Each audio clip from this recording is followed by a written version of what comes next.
Hey everyone, thanks for dropping by. And if you're new, I'm your host, Jonah. Welcome to the Blue Collar Enlightenment Show, where we learn new things every episode through conversations with guests from all around the globe. Make sure to hit that subscribe button so you can keep up with the journey. Enjoy the episode. Mr. Rob Gutro, how you doing today?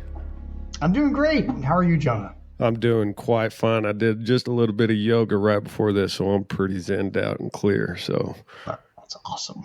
Yeah, fitness schedule. Got to keep it. So tell the listeners just a little bit about yourself.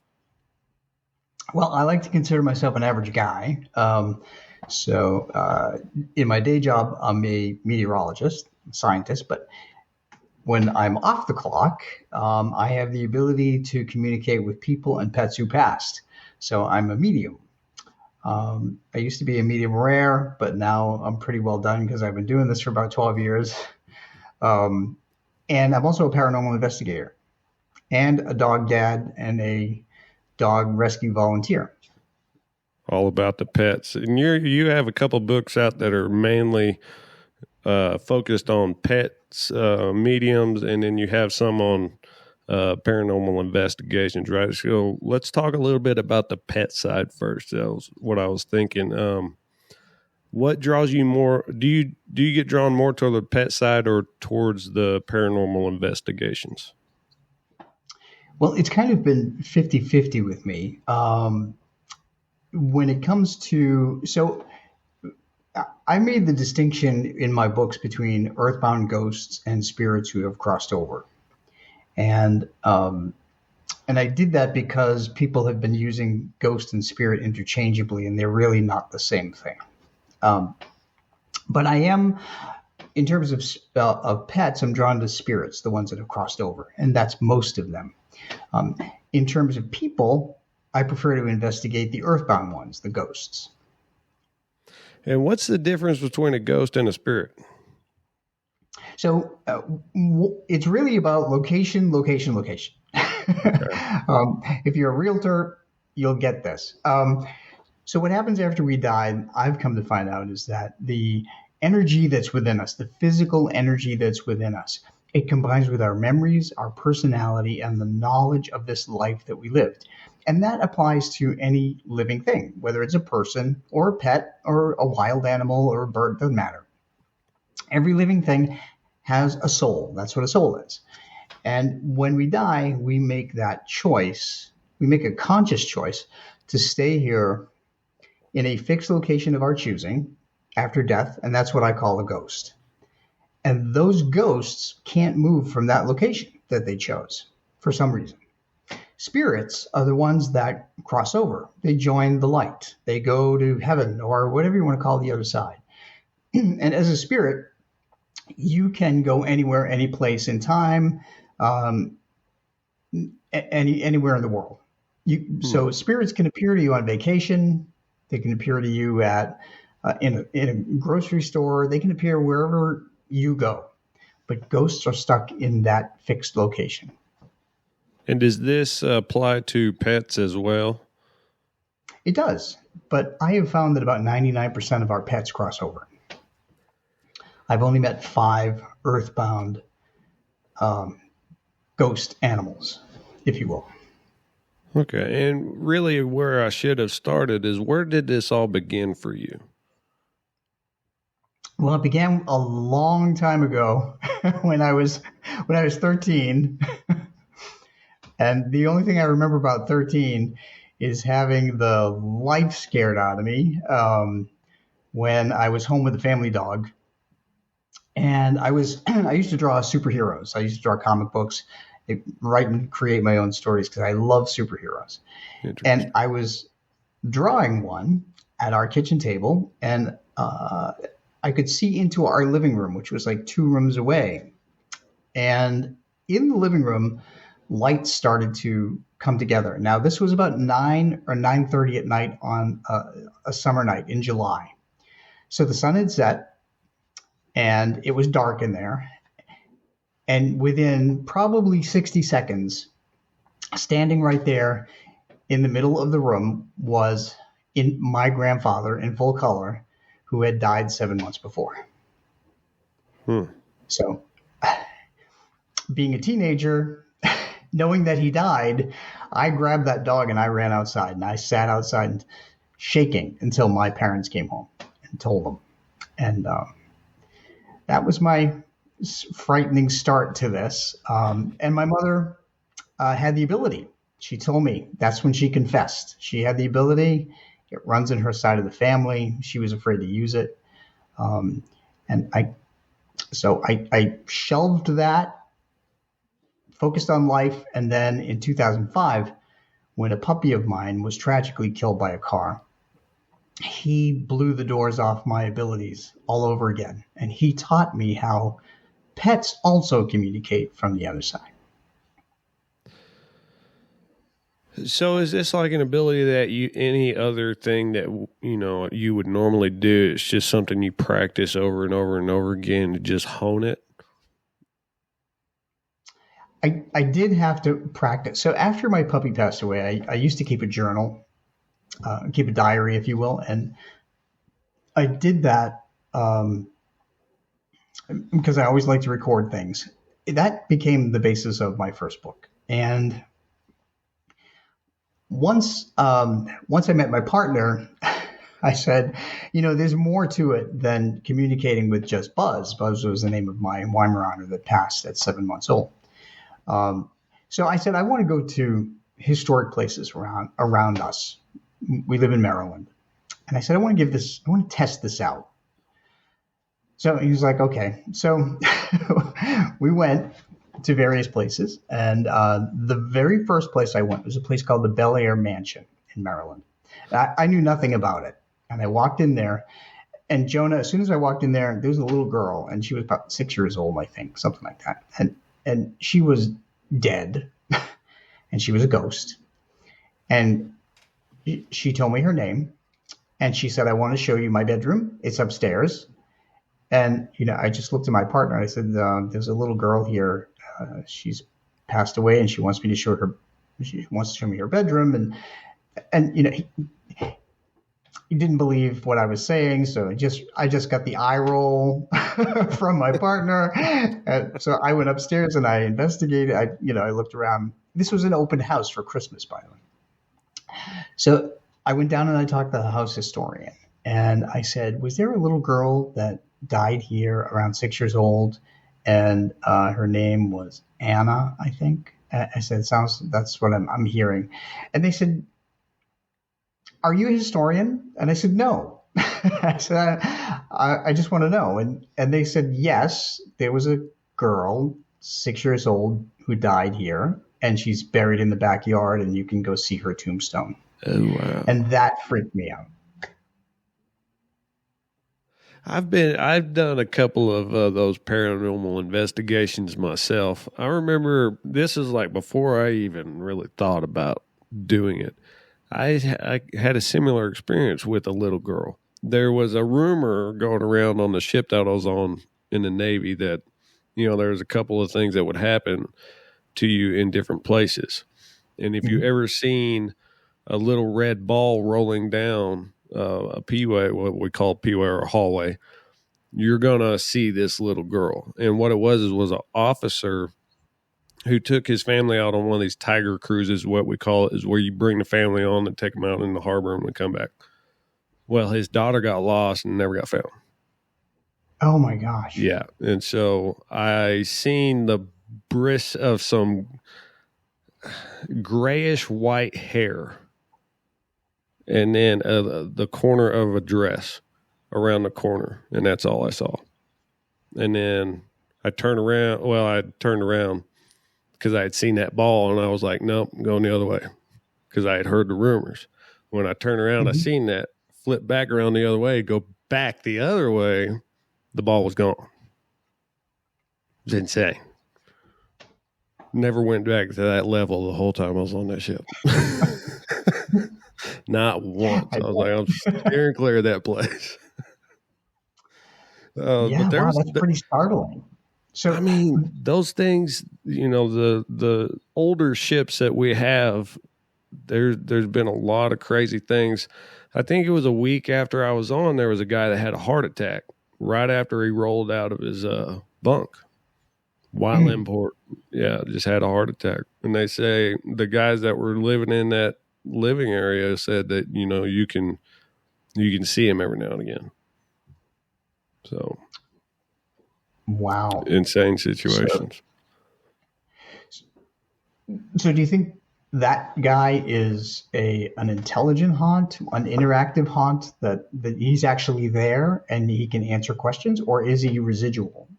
See, that's what I didn't know, because I heard about it. I never experienced that. The little girl for sure, because it just pops up in that specific level of the ship in different areas. The guy, okay. I don't know. That's the thing, because I never really asked those questions. I was just one of those, whatever, man, just keep rolling with it. Yeah. And, so thanks for your service, by the way. Oh, yeah. Thank you for that appreciation. Me and a buddy went to an old fort up in Washington State, those old World War I, World War II forts, I think it was. And we walked around in those gun batteries doing EVPs. Mm-hmm. We actually got an EVP of something saying his name. It was one of those shocking feelings for sure. Wow. So what is one of the more crazier stories that you have from paranormal investigations? It's one that, there are a couple of them, of course. Well, more than a couple of them, I guess. But one of the most chilling ones, I think, is one that I've talked about a couple of times, called the double murder ghost investigation. It was an investigation that we were called on into a private residence, and we didn't know anything about what was going on. At least the mediums did, myself and the other medium, Troy Klein, and so the paranormal team went in because there were children involved in this family. There was a family of 4, I believe.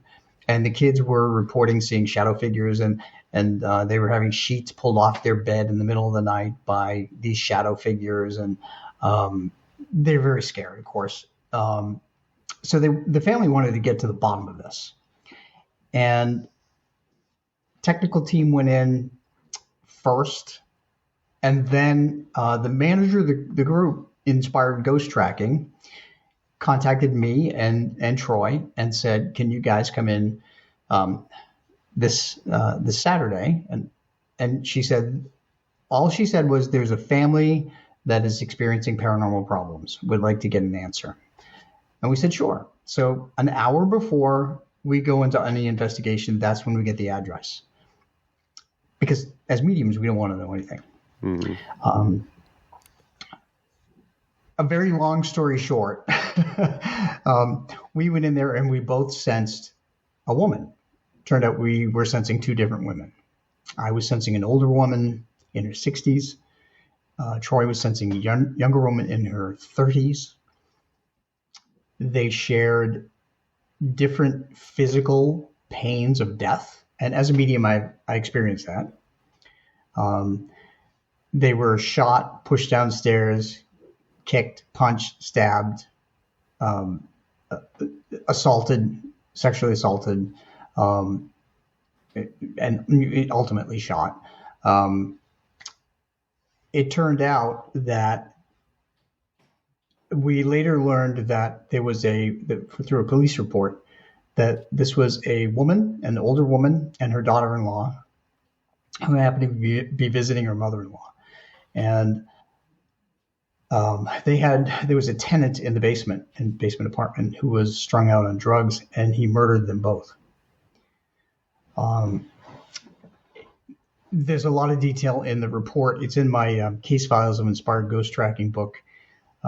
But what's really interesting here is that not only did the police report confirm everything that they conveyed to me and the other medium, our technical team got a photograph of an orb. Orb is the most simple form of a ghost or spirit can take. It's a round ball of light for your listeners.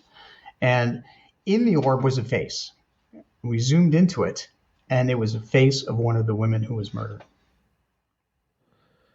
That's insane. And when you say you can experience, did you say you can experience what that spirit has gone through? Mm-hmm. And I you can. can, so can you feel the pain? Like, what's the experience you go through when you're dealing with that type of situation? Oh gosh. Well, it's certainly not to the extent that they felt it by any means. It's kind of a very light version of it, but Mm. yeah, I was the one that experienced being pushed down a stairway. I could feel hands on my back when I was at the top of the stairs, and I felt being stabbed. I felt being shot. I felt being kicked. Um, I felt all of these things, and I didn't understand what in the world could have happened there. We thought it was some kind of a domestic situation because we had no idea what had happened there. Um, but the same thing happens when I go on vacation and I go to places that are haunted. Um, I went to the Birdcage Theater in Tombstone, Arizona, and man, there were some violent deaths in that theater, and That I place, felt them. where I heard you talking about it on another podcast. Where did I see that? There was something, I think it was on Ghost Adventures. I mean, it may have been on one of those episodes where they Mhm. actually got the full body apparition in camera. Is that what it was? I don't know. I'd have to look Um, it up, but I'm it not was sure. one of those. I remember that, and isn't it like it's from way back in the day? It was an old saloon, and there was all kinds of deaths from the gold rush and things like that. Yeah, so I can talk about that a bit. That's one of my latest books, Ghosts of the Birdcage Theater on a Medium's Vacation. I went and took the ghost tour in 2019 with a friend of mine who did not ever have paranormal experiences, didn't really know whether or not to believe them, and he walked out of there after seeing three of them. so, Wow. um, so the Birdcage Theater was a theater that was built in the town of Tombstone. Town of Tombstone was founded in 1879, um, and it happened after a silver miner struck silver out in the desert of Arizona, and he named it Tombstone. And then the town of the same name built up around it. That included a lot of saloons. This happened to be a theater where live performances took place. It also acted as a saloon. It also acted as a gambling den and a house of prostitution because prostitution was a business, was a legal business then. So there was a lot of energy there from all of those things. And the Birdcage Theater was only open from 1881, December 24th officially, to 1889 when the silver mines flooded and closed everything down because there was no more income from the mines. Most people remember Tombstone as the showdown at the OK Corral with Wyatt Earp, Doc Holliday, and the Cowboy Gang. They actually frequented the Birdcage Theater. There were 26 people cataloged that were murdered in the Birdcage Theater. There are 140 bullet holes that still exist in the ceilings and floors and walls that you can see if you tour it during the day, That's and you can take a crazy. ghost tour at night. So a lot of death, a lot of crazy activity there. And a lot of those people, the 11 ghosts that I met on that one night of 2 hours, were all verified by the people that work there. Is there a process that you have to put yourself through before you do any of this? I like to try and surround myself with positive energy um, and as kind of a protective shell. And then, usually, after an investigation, this was not an investigation, this was a vacation. Um, I usually eat a piece of chocolate because chocolate raises your endorphin level and it makes you feel good. And that it's like purging the negative energy from the inside out. And then a nice warm shower will help also cleanse the negative energy. And obviously, there's a lot of history that goes into all of the research that you'd have to do before going into one of these places, right? Yeah, there is. But in the case of the birdcage, I had visited there back in 1994, and my abilities were dormant. When I went in 1994, I sensed absolutely nothing. Ghosts were the last thing on my mind. But when I came back the next time in 2019, oh man, it was insane. So, and because I still like to sketch, I like to draw. That comic book talent came in handy, and so I sketched the ghosts that I see, and you can see sketches in my books of several of the ghosts. Oh, that's freaking awesome. That is freaking awesome. And so, have you ever been so overwhelmed in a situation that you're just like, I want to stop this? Oh yeah. Have you ever been to Gettysburg, Pennsylvania? I have, yes. And you've been to the battlefield? Mm-hmm. Yeah. It's a that's the place. It's a very the people I went with, they didn't quite feel it, but there's like a somberness as soon as you get around that place, just like a heaviness in that area. It's insane. Yeah, so you're obviously sensitive to that, and I think too you're probably even more sensitive to it because ghosts, ghosts, and even spirits who've crossed over can pick up that you were in the service. Right. So they want to reach out to you more because they can relate to you. So when I went there, after my abilities resurfaced, it was like being in a stadium with 10,000 people screaming at me. Ooh. There are a lot of earthbound ghosts. A lot of the men that died on the battlefield tragically stayed there and they got stuck there.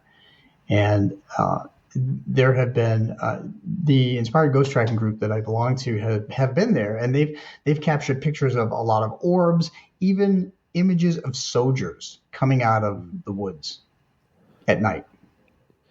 Yeah, I love that. Yeah, that's one place when I see an episode on any kind of ghost hunting, I'll watch it because I know it's so interesting because they give you such a good rundown of the history of everything too. And so you get to see the gruesomeness behind everything that happened.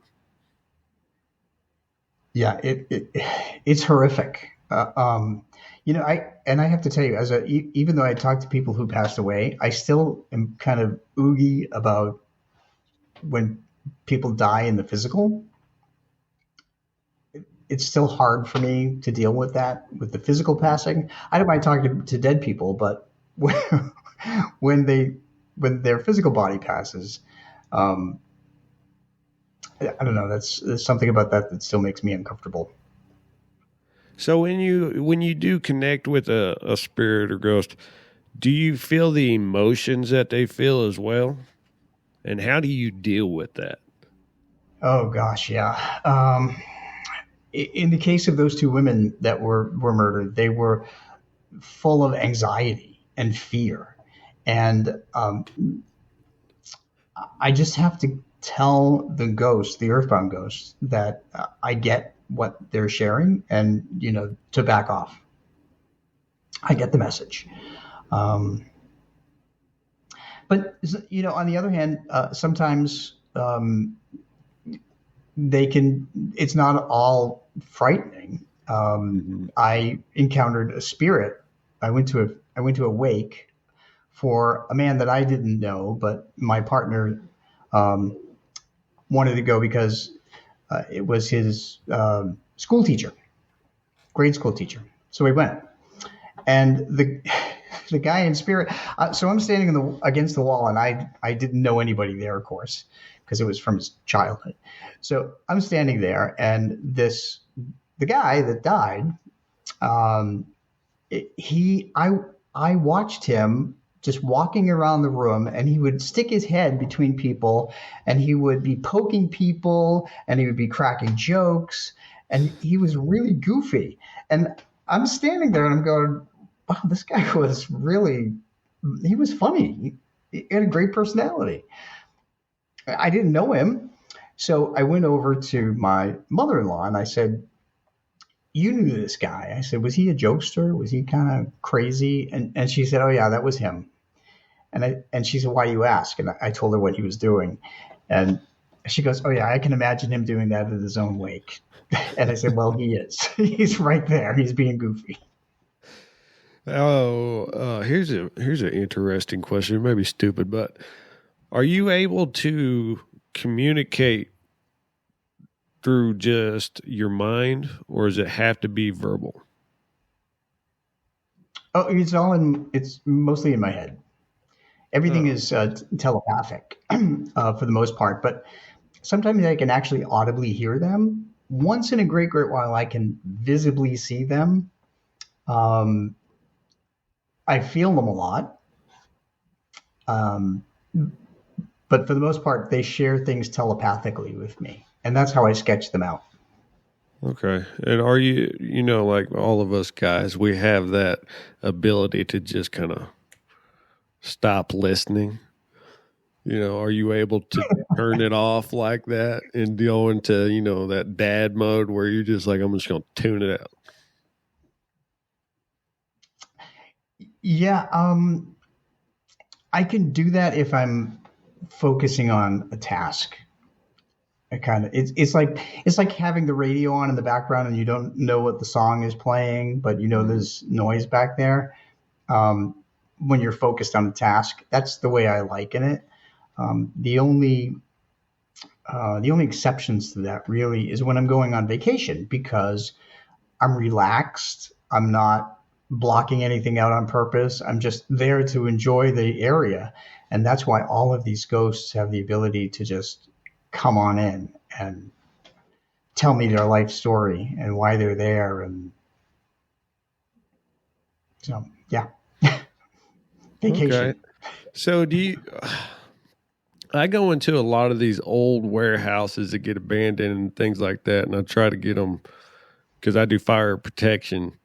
And so, I have to go through do essays. And do you think ghosts have a sense of humor to where, say, a guy with a couple of people with him are scaring him every chance he has? Do you think they get a kick out of that, and they're just like, we're just going to leave these people alone? They're getting enough from the jokes. Sure. When we pass, we all maintain our personalities. So, if we're kind of a jokester in life, we're going to be the same way, like that guy I was telling you about in the wake. If we're a jerk in life, we're going to be a jerk in death. So, absolutely, yeah. I could see somebody from the other side who is earthbound, even somebody that's crossed over coming back to, do something to make somebody laugh or. Because I do that a lot. I do that a lot with my coworkers, just to lighten the mood throughout the place. Because some of these places you go into, it's like, I don't even want to step foot in it.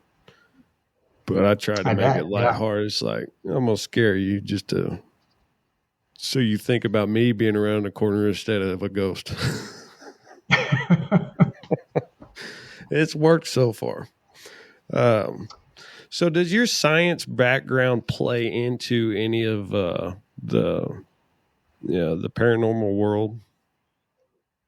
It does, as a matter of fact. I believe that energy is the foundation of the paranormal. And I think that energy can explain really what happens after we die. Because if you think about it, Jonah, we've got a lot of energy within our physical bodies when we're alive.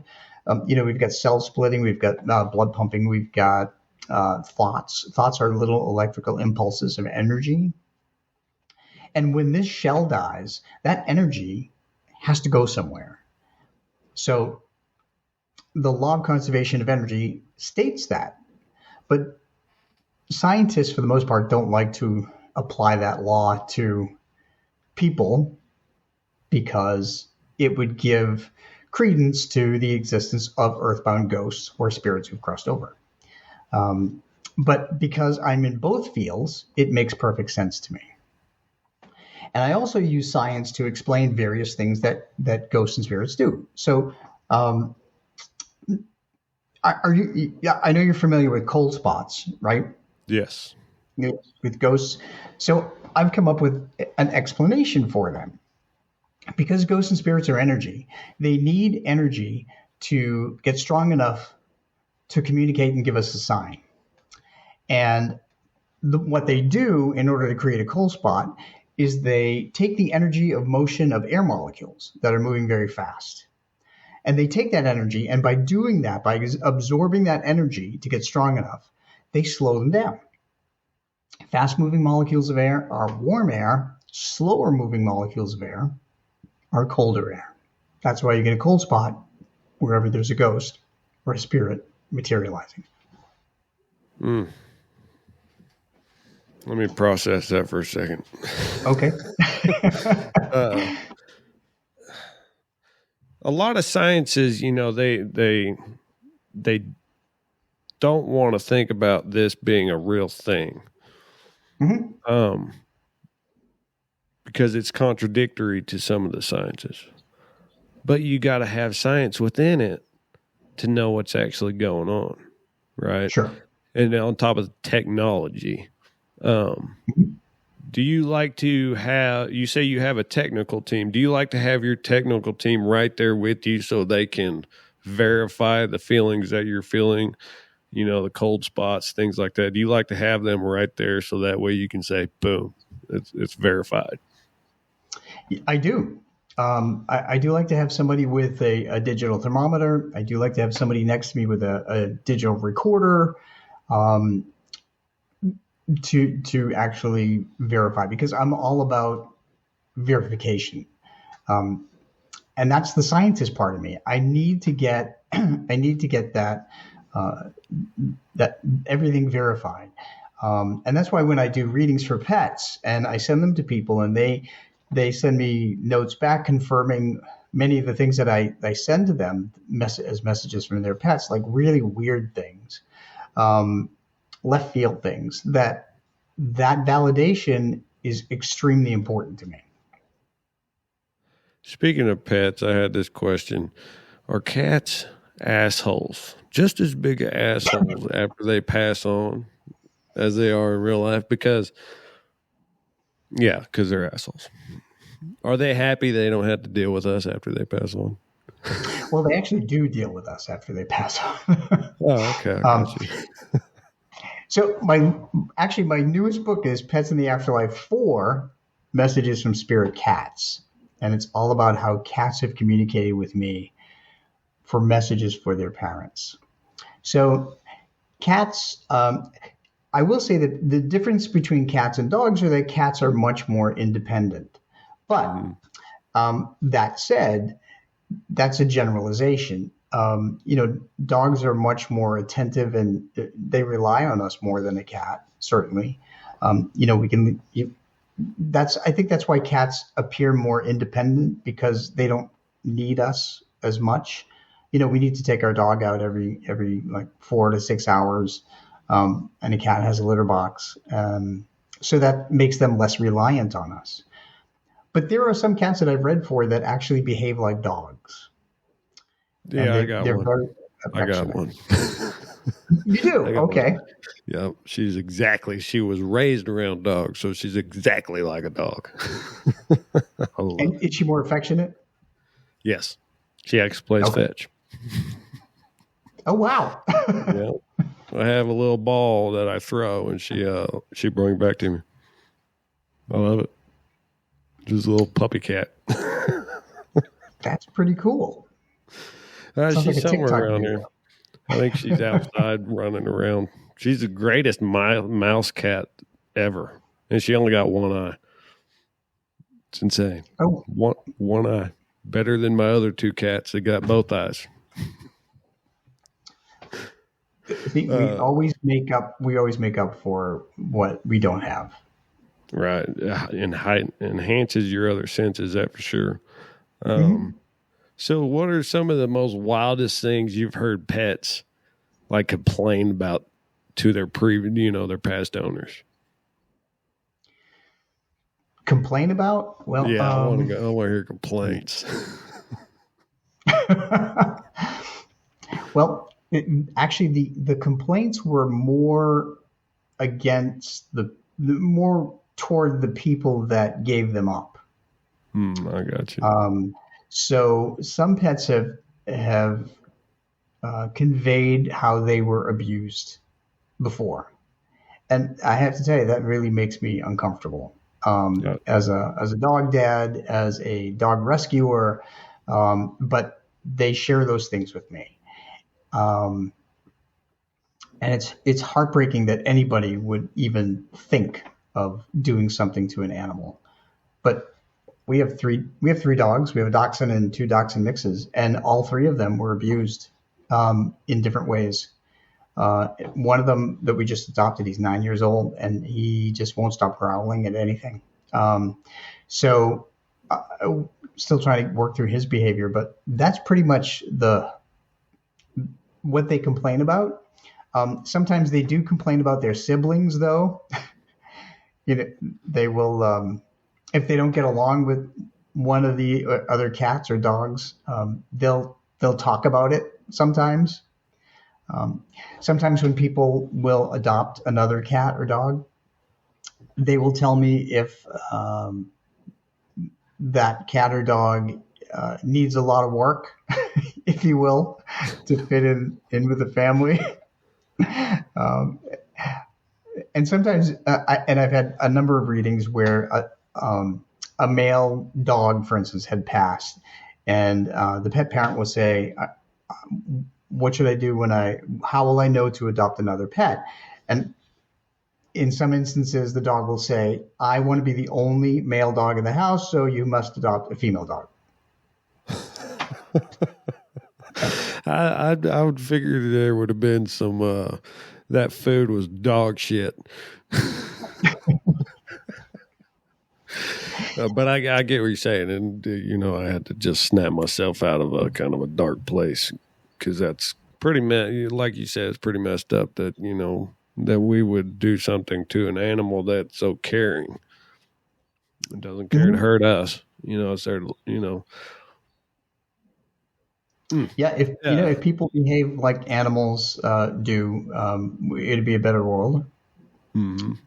So when people are really vicious to each other, I don't call them animals. I call them barbarians. I want to specify. I want to say dogs act like dogs because dogs get along. I got some cats that don't get along at all. Mm-hmm. I've seen a lot of cats not get along. Man, I just had a question and it just escaped my mind. So you're able to feel all those emotions that that animal went through when it was being abused as well, correct? Yeah, yeah. A lot of it is fear and anxiety and not understanding why they are put through those things. But for the most part, though, I've never read a dog that was abused that had not gone to another home and found love and peace. Because people that abuse animals don't care to hear from them anymore. They don't, they. I don't know. So what I often hear from animals is how grateful they are that they've gone into another family and that they've received more love in a very short time, even if they come into a family as a senior dog or a senior cat and they only live a year or 6 months. But they often tell me that they've received more love in that short period of time than they did their entire lifetime. And they're so very grateful for it. The other thing, too, that people always ask me is that will my dog, even though I've only had the dog 6 months before he died as a senior, will he be connected to me on the other side? And the answer is yes. So pets intuitively know when they're being treated well. They They know to go to somebody who loves them, um, and pays attention and cares about them. So they will not connect to abusers on the other side. They will only connect to the people that show them love. Huh. It's interesting. And so, what do you tell the people that are skeptical of what you're doing? I'm sure there's a lot of selling of, how you do it, what you're doing, and trying to make people believe in it, right? Well, I really honestly don't put a lot of effort into trying to make them believe it. If they come in skeptical, they're going to find something that they can harp on. So I tell people, if you're very skeptical and you think that it's not true, read one of the books, because all of the books that I write, especially the pets books, are stories of readings. Most of them are readings that I've done, and that the responses from the pet parents verifying all of the messages that I get. And I use them with permission from the pet parents. I actually write the chapters and I send them to the pet parent. They edit them or approve them or whatever and send them back so that I can include them in a book. And that's proof. So the books are really a testament to my abilities in communicating with these pets. And I will say that I've had a number of people say, I'm totally skeptical. I want a reading, though. And I would say, I'm not going to give you a reading if you come into this with a closed mind. You have to be open-minded. In fact, one man that said to me that he was absolutely didn't believe in any of this. He said, my daughter, though, lost her cat. And I would do anything for her, and he wanted a reading for her. So I said, okay. Or it was a dog, rather. So I did the reading, and I said, just send this to your daughter. But he did, but he read it, and then he wrote me back, and he said, how in the world do you know these three things that are associated with my dog? And I said, well, are you still a skeptic? And he said, no, not anymore. I said, well, the reading was not for you. It was for your daughter. Has there been an encounter or a reading that has affected your outside life? Well, there was one reading that forced me to decide to never read people again, people in spirit again. I still communicate with earthbound ghosts, but I do not want to communicate with people who have crossed over, because people have too many hangups. Mm-hmm. You just go talk to your neighbor and you figure out, hey, they have a lot of hangups. In one case, a woman asked me, she begged me to do a reading with her dad, who passed away. And I said, okay, just send me your dad's name, send me your dad's picture, and any questions that you have. And she said, I don't have any questions. I just want to see what he says. So I said, okay. And I do all my readings by email. So I don't know. All I know is the first name, sometimes the last name of the person. I don't know what they look like. I don't know where they live. I don't know what they do. I don't know anything about the person at all. I don't know the last name of the father or the relatives. So I know nothing about anything other than the picture and the first name of the person or the animal. This guy came through from spirit, and he was full of regret. He wanted to apologize. He begged for forgiveness from his daughter. And I'm writing all this, I'm typing all this down as I'm hearing it. And he told me that he was physically abusive. He was a serious alcoholic. And he beat her a lot. And there were other things. And I was so uncomfortable, Jonah, writing this to a woman that I didn't know. I don't know. Imagine getting a reading like that about your own father, And say I was like, she's probably going to think I'm crazy, but this is what I'm hearing. So I sent it to her, and she wrote back about 20 minutes later, and she said, I confirm everything that you said. And I was just, I had a lump in my throat, and I was just like, okay, that's it. I'm done. I'm done with people. I am not going to do this anymore. I would rather connect with pets on the other side. That's rough. Yeah, that was, and I have to tell you, I had trouble getting to sleep that night.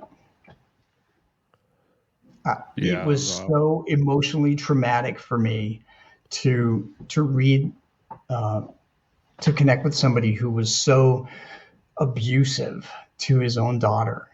I just said, I don't want to deal with this again. There's a million mediums that people can go to connect to people. I'm going to specialize in pets. What type of effect does this have on your mental and physical state? It's draining. It's emotionally draining. It's physically draining too. I get really, really tired. When I do readings usually take about 30 to 45 minutes a piece. And it's channeling. It's all about energy. And you're using your physical energy, you're using your mental energy. So I can usually do only maybe 2 readings or 3 readings max per day. And when it's time for bed, I'm like, boom, I'm out. I just have no energy. So do you follow a kind of a strict diet for yourself, having fitness and all that to try to combat that, keep pushing forward? I bet you'd think that I do. So I'm going to let you in on something. So my diet in the morning consists of 8 cups of black coffee, a Pop-Tart, and a protein bar. Sounds about like my breakfast. There you go. And then I have a protein bar for lunch, and then I have a meal for dinner. Well, the protein bar is a lot better when I have lunch because I usually have a get it and get back to work type of lunch. And so it's McDonald's drive-thru and then back to it. Oh, geez. Yeah, I got like the worst diet, but I work out. So I offset it. See, there People you go. Out there are going to be like, it don't matter, doofus. But it does. You're burning the calories. I work out every day. When the pandemic hit, in March 11, 2020, I made the decision that I was going to work out 20 minutes high intensity every single day. And I have only missed 6 days because of travel. That's awesome. Yeah. Good health is always a plus.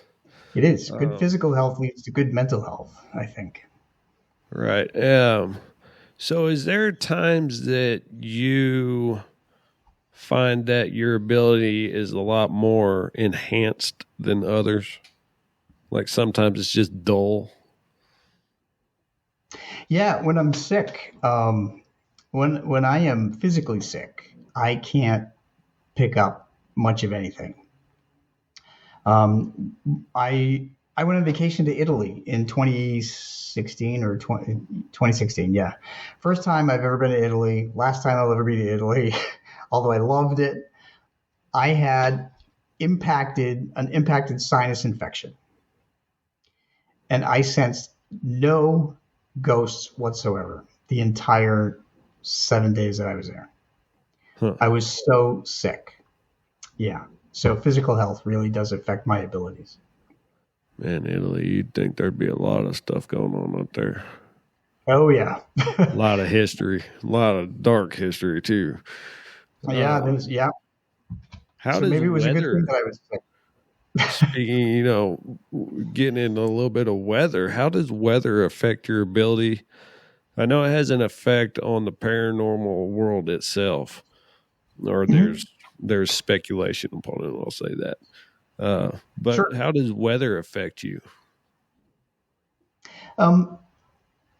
Well, fortunately, I do not suffer from seasonal affective disorder because that would really act like a blanket to me and kind of dampen my abilities. So as a meteorologist, weather always fascinates me. So I think it excites me when, whenever there's a thunderstorm or whenever we get snowstorm or heavy winds or something like that. But meteorology, weather actually does affect the paranormal because it's really energy. So earthbound ghosts, for instance, and spirits will draw off heat, light, water, and electricity. If you think about a bolt of lightning, it's 10,000 degrees Fahrenheit, which is hotter than the actual surface of the sun. As you go out from the surface of the sun, it actually gets hotter for a while. Really? But Interesting. yeah, but imagine that 10,000 degrees in a bolt of lightning. All that energy in the atmosphere can enable a ghost to materialize. So much energy. Same thing with water. If you think about many of the towns that are haunted actually have a river or a lake or are near the ocean. Do you live near one? That's true. Yeah, I live right by a lake, actually. Is there a haunted town or a town famous for hauntings? Let me think about that for a second. Yeah. Whoa. Yes. Actually, we have Indian burial grounds not too far from here. And people see lights and all kinds of different stuff out in that area of the woods. A lot of where I do my fishing. And I can't say I've seen anything because I'm not really paying attention to any of that when I'm fishing. I focus on fishing. So, but I have, my wife has cousins that go out there and they do, they just walk around and try to find the arrowheads along the bank of the lake. And so they've told me about a few things that they've seen. And so that's pretty interesting. You brought that up. I'm gonna have to go check that out one of these nights. It's all about energy. I'd have to do it. Oh, it'd be the perfect time to do it too because these storms are ramping up in my area. Yeah, spring is here early. So in addition to the physical energies that I mentioned, ghosts also draw on emotional energy. Spirits do too. But ghosts draw on negative emotional energy. They draw on fear, anxiety, depression, and anger. So if you go into a place that's haunted, that has an entity in it, and you are feeling anxiety, you're feeling nervous, you're fueling that ghost to get strong enough to communicate with you. Conversely, this is the difference between ghosts, earthbound ghosts, and spirits. Spirits of our loved ones, like a great-grandmother, for instance, that has passed away long ago, she may come back because she would draw on the positive emotions of love, faith, and hope. Those three positive emotional energies will help them come through. And usually spirits, by the way, will visit on birthdays, anniversaries, and holidays. So people need to be very aware that things may happen around those times. And there's so many different ways that spirits can communicate, as well as ghosts. So what's your thought on reincarnation? Because I have a medium coming on later this month, and she's a totally different kind of medium. But she was saying reincarnate. She's a big into reincarnation. What are your thoughts on that? Yeah, I think we all come back. I think that we usually wait, though, to come back until everybody we know in this life has passed on. That includes animals. So when animals cross over, they don't come back immediately to come back in our lives again. They wait on the other side for us to cross over, and then we all come back. And we're still connected when we come back. Interesting. Yeah, because she was telling me, I was doing a pre-interview with her, and she was telling me how if there's somebody in your family lineage that you think of very often, but you've never Mhm. met, you are Mhm. them. And Hmm. that got me thinking. I was like, I do think about my grandfather. I never met my grandfather. I think he died 1 or 2 years before I was born. Never met him. Always think about him. It's interesting, a thought to process, to kind Hmm. of ponder about. Well, yeah, I mean, we really won't know the answer, of course, to what on the other side. So I can't claim to know that anything is a fact, but that's what I get when I talk to spirits on the other side. Um, One thing I will say though is, even though you never met your grandfather, it's very likely that he is one of your spirit guides Hmm. in this life. Um, when we think about somebody that we may not have ever met that's related to us, or maybe not, um, and we when we do things, we keep them in mind. Usually, they're guiding us to do things. So I never met my grandmother, my mother's mother. She died 4 years before I was born. Um, but I, I've sensed her around a couple of times, especially when I was younger.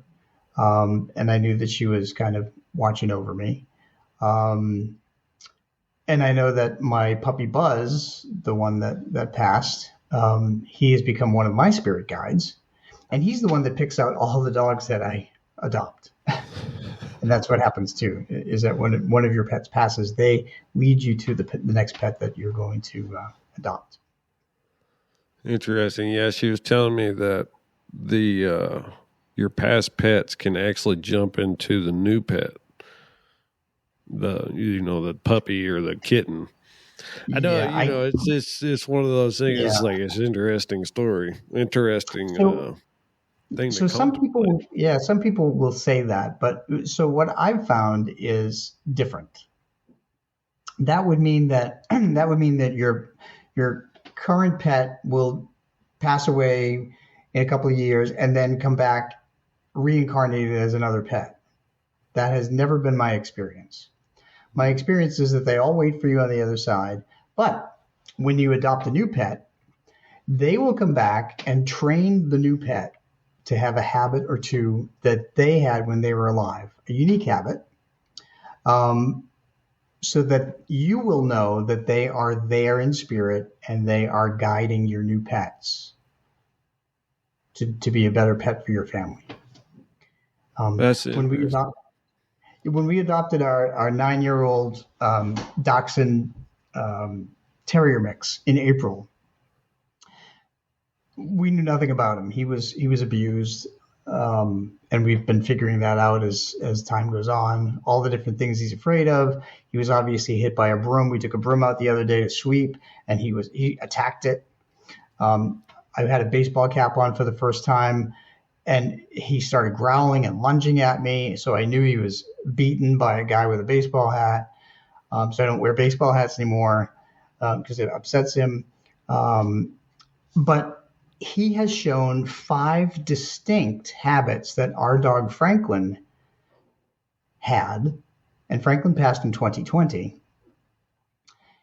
And this, and we know this dog, this new dog, is, is showing these five habits that only Franklin had that none of the other dogs show. So I know that Hmm. Franklin is actually teaching him different things. Well, that's pretty awesome. That our it's awesome to hear that the people that we loved around us are still hanging around. Um, Mm-hmm. and within I was raised Catholic, and so Me within the too. Catholic Church, they have heaven, purgatory, and hell.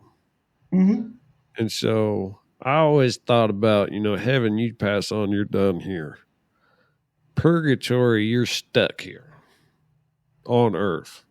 But then I got to thinking, wouldn't hell wouldn't hell be to be able to see all your loved ones and all your friends not be able to touch, talk, or see them or have them do the same to you? What kind of hell would that be? That To would be a ghost. walk eternity on this earth and not be seen or heard by no one.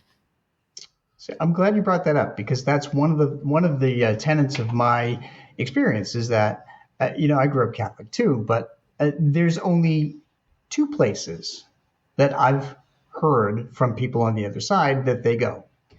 One is to heaven or the other side, and two is stuck earthbound as a ghost, where you are isolated, where you go crazy because nobody can hear you unless you're lucky enough that a medium happens to walk by you. Isn't that an And insane thought? Oh my God. can you imagine being in an isolation cell for eternity, hundreds of years? Nobody can hear you. That's it. And That's hell. That is yeah, hell. yeah. And some of the ghosts that I encountered when I went to England had never run into people that could communicate with them, Wow. and they were dead for centuries. So yeah, so That opens up a whole other can of worms on stuff, man. All but we're kinds. tracking now. Yeah, that's awesome. Um, so within your books, it's a lot of the stories of your experiences is in your encounters and in your readings, right? So is there Mhm. any kind of spin to kind of fictionize it at all, or do you keep it strictly to the facts that you have? Oh no, it's all factual. Oh, that's I amazing. do not make anything up. Um, no, it's so the purpose in my writing these books is to educate people on how I have learned that the paranormal, if you will, or the afterlife works. And that's why I explain the difference between a ghost and a spirit, and I explain all the ways um, that people or pets can communicate with us, when how they're able to communicate, the basis of energy, all of that stuff. So yeah, it's entirely true, and it's entirely my experiences. That's awesome. I'm gonna have to order a few of them and send them to you to get the signature. That's kind of my thing. I like to have a little bit of memorabilia from Yeah, everybody. well, you can just tell me, and I'll send them to you. All right, that work. I'll take that too. So you asked about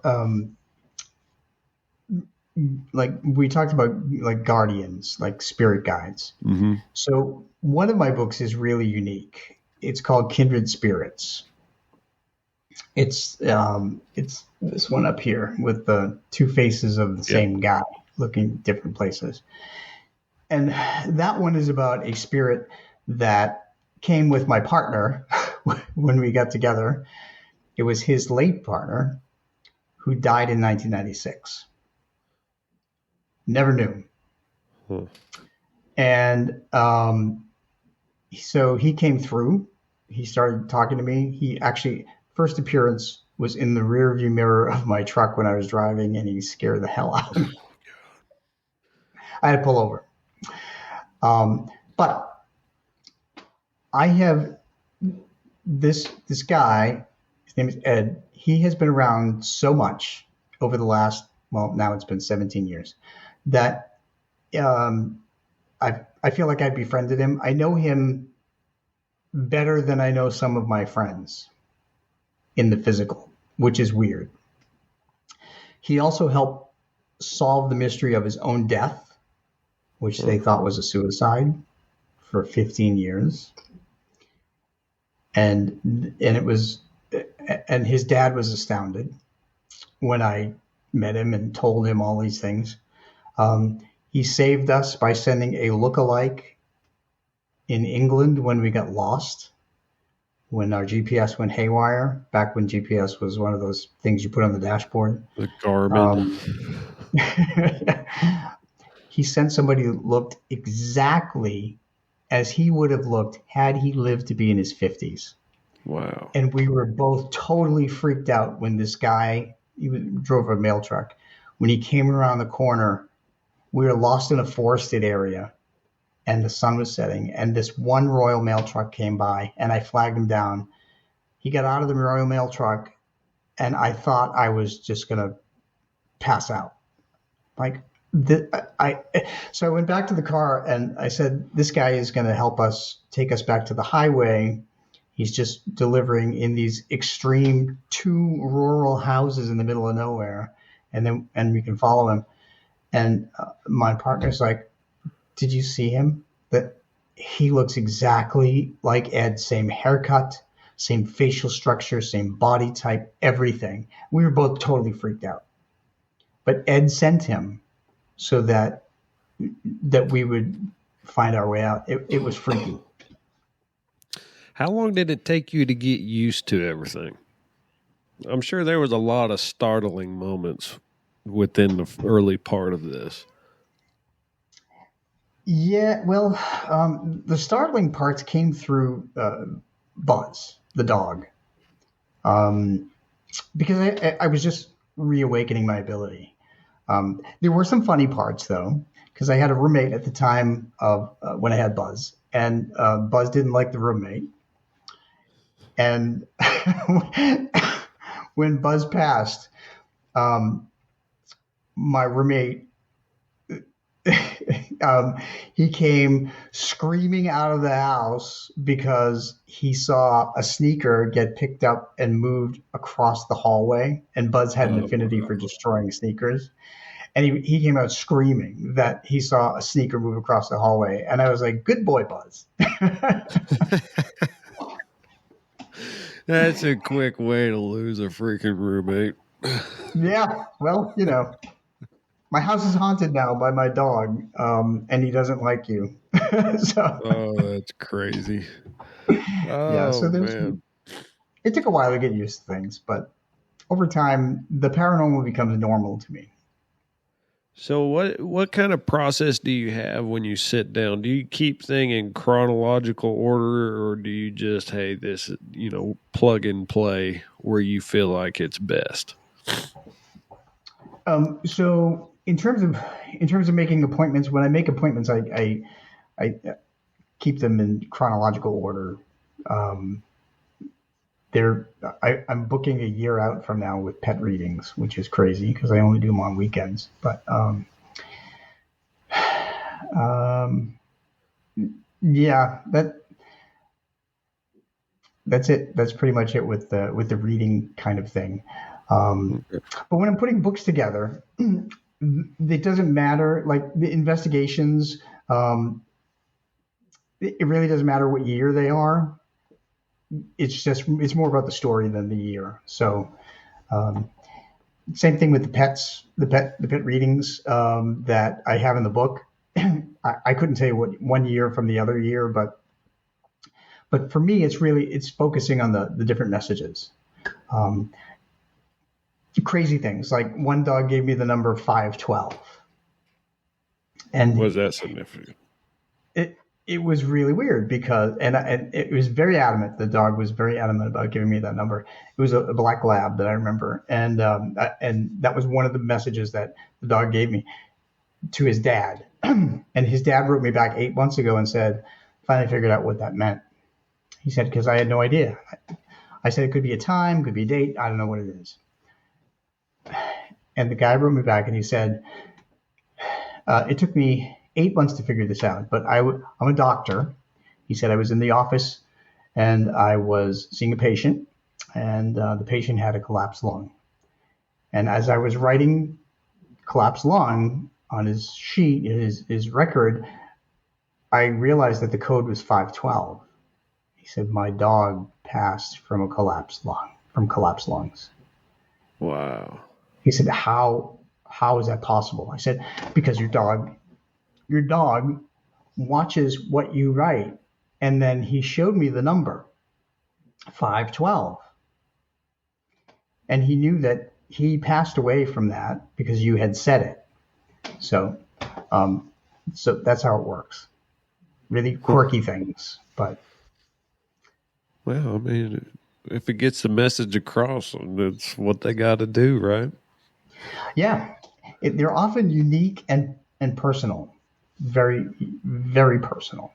Yeah. So Well, I just got a few more questions for you, and then we'll wrap up. What's been the most enlightening moment of your journey? well, the life goes on. I think. um, you know, growing up as we both have in the Catholic Church, you're told that you can go to one of three places and all that, and you never know what to believe. And as you get older, you doubt everything. so, Yeah, that's true. um, yeah, and so I know that life goes on because energy cannot be destroyed, and I do for those people that do believe in different religions. I tell them that you can apply your religion to the science of energy, and that's how you explain it. I said, energy is just a baseline, and you can apply whatever you believe to that, and it all relates to whatever you think and whoever you are. That's true. That's pretty deep too. Yeah, and it's Where late. can it? Where can everybody find you, social media wise, website, things like that? If they remember how to spell my name, it's just look up robgutro.com, GUTRO.com. Or if you can't remember my last name, because everybody puts a W in it or an H in it, and there isn't one, you go to petspirits.com, and that brings you to the same place. And I'll make it easy for everybody out there, and I will just put the link in the description. Thank you. Yeah, of course. Um, I can't wait to bring you back on again. We did. I'm hoping that we're still going to plan on having that educational weather episode. That'd be a super one, because I'm a fan of both paranormal and the weather. Oh yeah, we can talk about weather, and I can tell you all about what climate change has been doing. So yeah. I have a lot of questions about that. Quite a few of them, to be honest. Okay, I will try my best. Well, I appreciate you coming on, Rob, and I really enjoyed this conversation. I hope that we can come on again and kind of maybe touch on this subject when you get some more books out. And yeah, I'll definitely have more questions. Excellent. Well, I'll definitely have more experiences, and like I said, and I've got actually 7 books in the queue, and I am planning to retire next year, so I'll finally be able to devote all my time to this, and I'll be watching the weather from the retirement chair. That's awesome. I bet you're excited about that. I am. You said you've been doing this for what, 20, 23 years? Is that what you said? Yeah, 23 years. Yeah, a long time. Yeah, it is. And I've been doing a lot of other things before that. So I think I like to think that I'm older than I look. Maybe it's bad lighting that makes me look younger. I don't know. You're only as old as you feel, right? Age is just a number. This is true. As long as you can get out of bed, Jonah, it's a good day. Of course. Well, Rob, once we're done, we'll jump off of here, let everything download, and yeah, it's been awesome. Yeah, thank you so much for having me on. It's been a pleasure. I just love talking to you, and I can't thank you enough. And again, thank you for your service. I have so much appreciation and respect for you. Oh, it's awesome to be able to. It was awesome to have this conversation, and it's definitely enlightening, and definitely learned a few new things that I didn't know about. The paranormal world for sure, especially on the medium side. Now, when I go through and I do all my editing and things like that, I'll definitely have a lot more questions that Damn, wish I would have asked it right then. Okay. Well, you save it for next time. All right, man. Yeah, that's going to be awesome. Well, I appreciate it. And like I said, we'll get everything downloaded and I'll get you out of here. Sounds good. All right. All right. Thank you so much. Have a good night. You too. Bye, everybody. Bye. That's all the time we have for today. Head over and check out our website, thebceshow.com, where you can subscribe to the email list and contact us.